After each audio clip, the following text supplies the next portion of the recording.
Ô César, o JB comparou aí o Luan, né, que o Grêmio aceitou a proposta do Spartak e o Luan acabou declinando. Hoje foi jogar no Corinthians, vendido por 5 milhões de euros, e mais uma dívida lá que o Grêmio tinha com o Corinthians. Mas a cabeça dos dois jogadores, na minha visão, à distância e uma leitura superficial, ela é completamente diferente.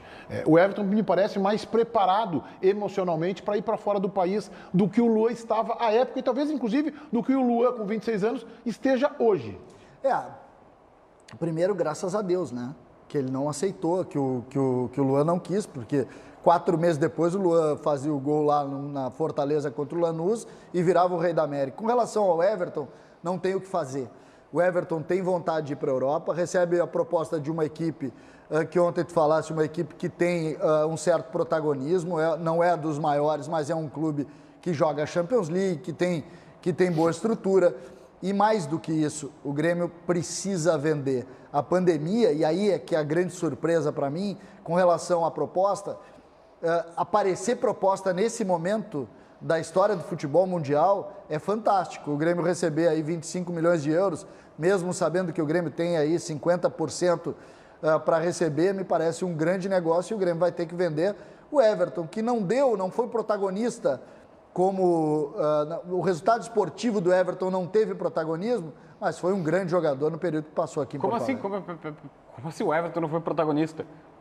O Everton tem uma Copa do Brasil, uma Libertadores, jogou Mundial, o que mais do que o cara faça? Como protagonista, o Luan foi da Libertadores, na Copa do Brasil outros jogadores, e o Everton era para ser o grande protagonista e foi o grande protagonista na Libertadores de 2018, quando o Grêmio não venceu. Claro que o Everton tem participações fundamentais naqueles jogos, mas a figura do time, tanto é que ele não era titular em 2016, nem em 2017. Não, mas tudo bem, o Juliano não era titular do Inter de 2010 e foi o melhor jogador da América, o melhor jogador da competição. E é óbvio que o Luan acabou sendo o protagonista principal, o principal cara de 2016, 2017. Juliano não era titular do Inter em 2010 porque o Celso Roth era o técnico.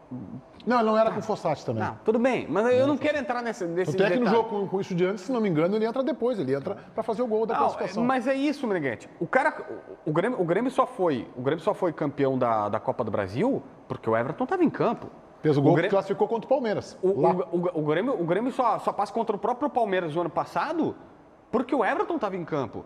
O Grêmio só consegue se classificar na Libertadores porque o Everton estava em campo. Aliás, a gente estava lembrando aqui antes, o Everton faz o gol da vitória contra o Pachuca na semifinal do Mundial. Do Mundial. E se ele não foi protagonista com o Grêmio, eu creio que o César Cidade Dias não vai dizer que o Everton não foi protagonista na seleção brasileira na Copa América. Pelo menos na Copa América ele foi protagonista, né? Mas eu não estou diminuindo, tu não entendeu.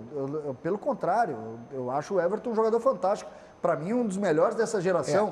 O que eu estou querendo colocar só é que o presidente Romildo disse: eu gosto de resultados esportivos para depois ter o resultado financeiro. Curiosamente, talvez o melhor de todos, que foi o Everton, em relação a todos os outros, ele não foi protagonista numa grande conquista. Quero colocar o Alex Bagé nesse nosso debate, no sistema home office, e quero dizer aqui antes 2 verdades que eu enxergo desse negócio. Em primeiro lugar, que o Grêmio acerta na venda do Everton, para não repetir o que aconteceu com o Luan, que vai jogar no Corinthians por 5 milhões de euros. E o Luan vale muito mais do que isso. Tá? Então, o Grêmio acerta, não há nenhuma dúvida. Vou dizer 3 verdades. A segunda, o Everton é um jogador do Grêmio hoje que talvez seja o mais fácil e o mais óbvio de ser substituído, porque o PP está pedindo passagem. Aliás, o PP só é reserva na escalação do Renato. 90% dos gremistas querem o PP no time. Então, isso também eu acho que é uma verdade absoluta. E a terceira, que é a minha verdade, que eu acho que a gente pode debater aqui, é que eu acho, Bagé, que o prejuízo com a saída do Everton, ele é irreparável. Por quê? Porque há uma diferença gigante entre o futebol do PP, até de maturidade, né, de experiência, de protagonismo, e o futebol do Everton. Bagé, boa tarde. Muito boa tarde, Meneghete. Concordo, o aspecto técnico do PP, ele está muito distante ainda, ele depende de maturação, ele depende de afirmação. O PP hoje, por mais que ele tenha se destacado, ele é um reserva desse time do Grêmio. Então isso tem que ser considerado. Ontem, quando surgiu um pouco mais forte as possibilidades da saída do Everton, eu conversei com algumas pessoas, com o presidente Romildo Bolzan Júnior, e conversei com pessoas próximas ao Everton. E eu ouvi o seguinte, algo do que falou o César Cidade há pouco. Eu lembrei até de uma situação, Meneghete. Em 2017, quando eu estava chegando na Bandeirantes, Uma das primeiras informações que eu trouxe enquanto já funcionário da Bandeirantes foi de um contato que tinha acontecido por parte da Lazio, interessada no Everton. Na época não se levou isso muito adiante, era mais uma sondagem. Depois o Milan procurou, depois a Roma procurou e agora por último o Napoli. E eu ouvi dessa pessoa próxima ao Everton o seguinte: Bagé, é porque eu perguntei justamente nesse aspecto, vem cá, no momento em que não se tem dinheiro, será que vai chegar uma proposta efetiva? Ele sim, por quê? Porque é um momento em que os italianos, que já querem há muito tempo saber quem é o Everton, viram que o Everton cresceu muito, que ele está maduro para poder jogar no futebol italiano e mais, sabe que nesse momento o mercado brasileiro vai precisar fazer uma venda e com a cotação alta da moeda estrangeira, isso pode facilitar, que é mais ou menos o que está acontecendo. Eu concordo com quase tudo que vocês disseram aí. Ele é muito importante tecnicamente, só que nesse momento não tem essa opção para o Grêmio.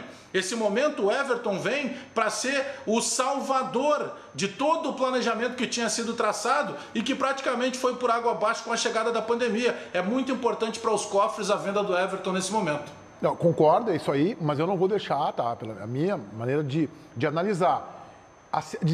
Reiterando que o Grêmio acerta na venda do Everton, de avaliar o prejuízo que o Renato tem na montagem do seu time, que eu acho que é irreparável. Mas isso, o fato de ser irreparável, não faz com que o Grêmio não tenha que vendê-lo. O Inter vendeu Paulo Roberto Falcão. Um dia o Grêmio vendeu o Renato. Então faz parte. Isso aí, o Inter quase vendeu o D'Alessandro para a China, acho que foi em 2011. Faz parte, a venda faz parte neste momento. E por uma quantia que eu acho que é interessante, neste momento, não é o que o Grêmio sonhava, mas o Grêmio estava lá em cima, né? No 10º andar. Vamos voltar aqui para o 3º ou 4º andar. Fala, César. Eu só queria fazer um reparo ali.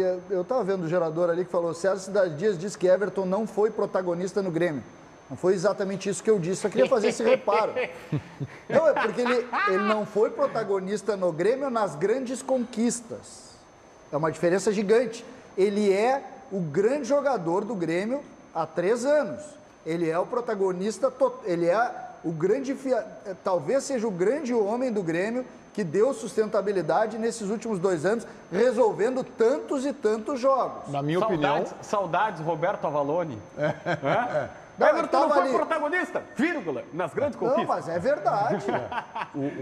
O Everton, na minha opinião, o Grêmio está vendendo o 2º melhor jogador em atividade do futebol brasileiro. Na minha opinião, ele só perde o Bruno Henrique. Tá, então, para ele, na minha opinião, o Grêmio está vendendo o jogador. Não. O mesmo patamar do Bruno Henrique. Não, bom, mas tudo bem, mas dentro dessa linha. Mas eu acho que o Bruno... Aí eu respeito a tua posição, tu respeita a minha. Claro. Fica bacana. Acho que o Bruno Henrique está um degrau acima do Everton. Tá, mas daí eu vou te dizer tem uma que coisa. Considerar a barca do Bruno Henrique, né? Claro. Ah, pois claro. é. O Bruno Henrique também lá com o Gabigol, né? Não, tem que considerar. Tudo isso aí está considerado. Até porque o Bruno Henrique, quando que foi para o Santos, ele não foi tão bem, né? Ele foi bem no Flamengo. O Everton, não, estou falando hoje. Hoje, na minha opinião, o melhor jogador da atividade aqui, melhor jogador é o Bruno Henrique. Segundo, Everton. Não, aí o Bagé pegou, acho que o cerne da questão, talvez o Everton seja até melhor do que o Bruno Henrique pela questão parceria. Porque o Bruno Henrique era muito bom jogador no Santos, mas não era esse destaque todo. E aí hoje ele está tabelando com o Gabigol. E o Everton Cebolinha, o ano passado, que a gente tem uma referência maior, estava tabelando com o Luciano e com o André. O Luciano, que não é centroavante, ele é meia, o Renato já disse recentemente isso, que quer ser ele meia, e o André que está fora dos planos porque o próprio presidente Romildo assumiu que não deu certo. Isso é verdade, e também é verdade dizer que o Bruno Henrique é campeão brasileiro, que o Everton não é, campeão brasileiro como protagonista e campeão da América como protagonista, e o Everton foi campeão da América num time em que ele não era sequer titular. Então, também são verdades, mas isso não diminui o tamanho do Everton. Não, isso não é uma verdade, é uma meia-verdade. Por quê? Porque campeão brasileiro talvez ele até tenha jogado mais que o Gabigol. Mas assim, se a tese do César é que o Luan jogou mais nas conquistas do que o Everton, então assim, o Gabigol jogou mais a Libertadores, fez 9 gols. E mas era cara titular, também não foi protagonista. O Henrique era titular e decisivo pro Flamengo.